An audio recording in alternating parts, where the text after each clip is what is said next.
In this video, I'll talk about the platform that I built, Interactive Learning, which basically allows the teacher and also students to work on the same platform.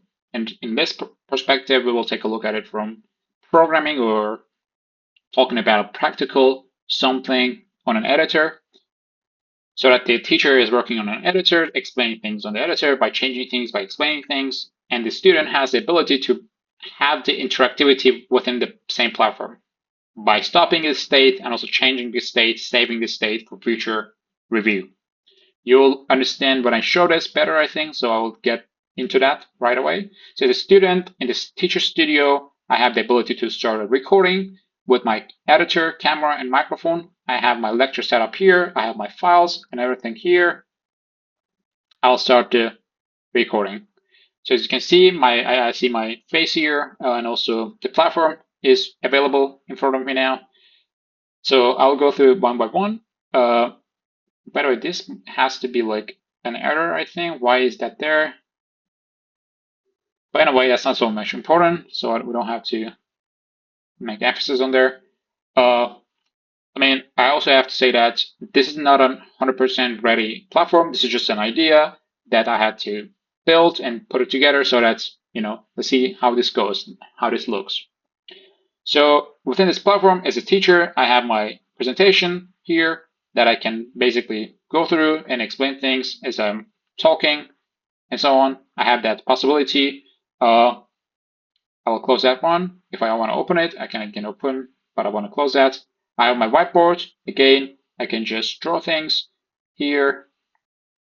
I don't know. Explain things while I'm talking. I can write things and so on. And the students always have the view and so on. I can get it there. Again, I can expand it as I wish to. And that was that. And we have this, because this is website, we have the preview of the website. This is JavaScript HTML code. And in this lecture, we're talking about events in DOM and how do we interact with the events? How do we select them? How do we impact them? And here in the HTML, we have some buttons, and each button has its own ID. We have also the count number. We're also selecting that. And we are writing a function that is increment the button, right? So let's actually take a look at it. How does that look? Imagine that we have went through this, we talk about how do we write query selector and what do we need to be careful about and all of these details.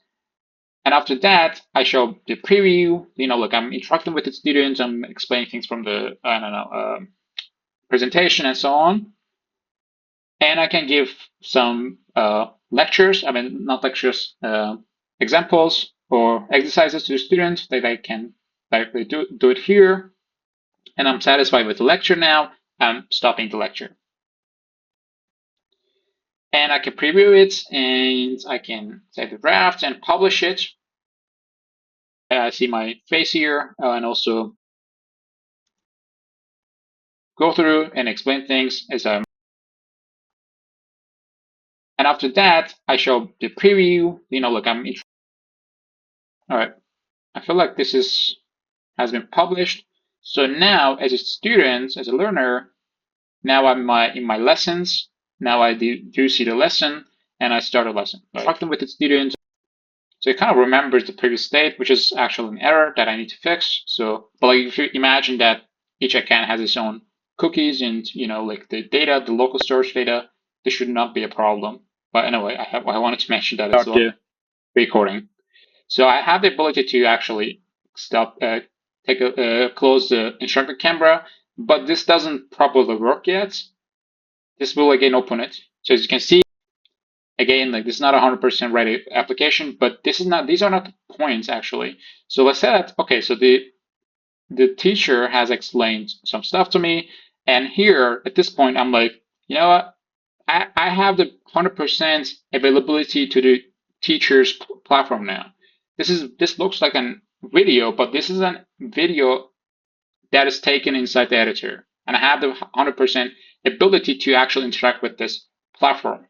Now, what I can do is, as a student, I'm curious. I'm like, oh, okay, increment button. Why is it increment button? Let me actually change it.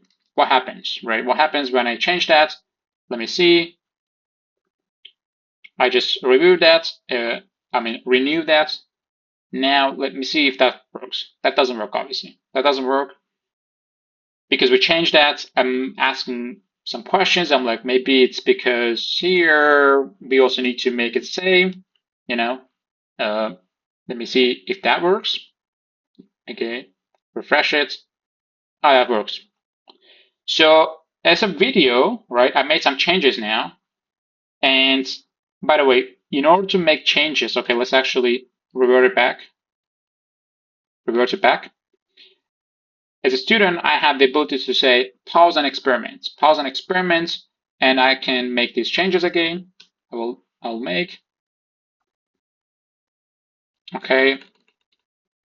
And I interacted with it and I saw that it works. It doesn't work in some cases. So I need to be making sure that they are the same.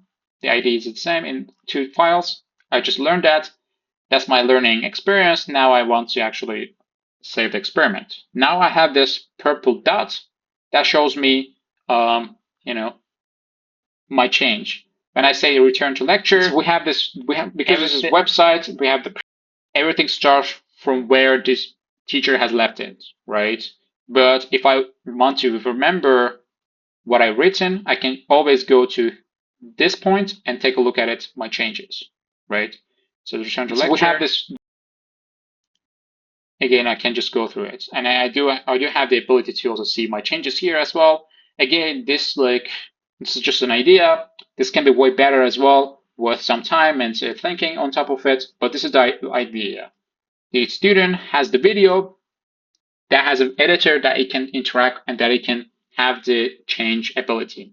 And obviously, we are in the AI era. I could not skip without adding an AI helper. So in that case, what I can ask is to the AI has all the information about me. Let's imagine, right? And currently, it just knows that I'm a student now, right? Because I have logged in as a student. But you can imagine that we can actually go a lot more depth, more than that, right? So I can ask AI about selection. I just selected some codes. I have a question about this code. I can just open my chat, right? And that's selected here. I can see that 17 to 19 lines are selected. What are those about?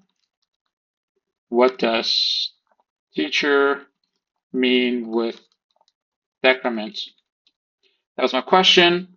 This is a very simple question, but you can imagine that it can also go like very complicated questions. This is just a showcase. Decreasing a value by 1 by 1. Okay, count, render, reduce count by 1 when it's above 0. Okay, blah, blah, blah. It just explained to me everything. And all right, so I'm good now. Now I'll close that and I can continue actually doing the exercise, right? So I can just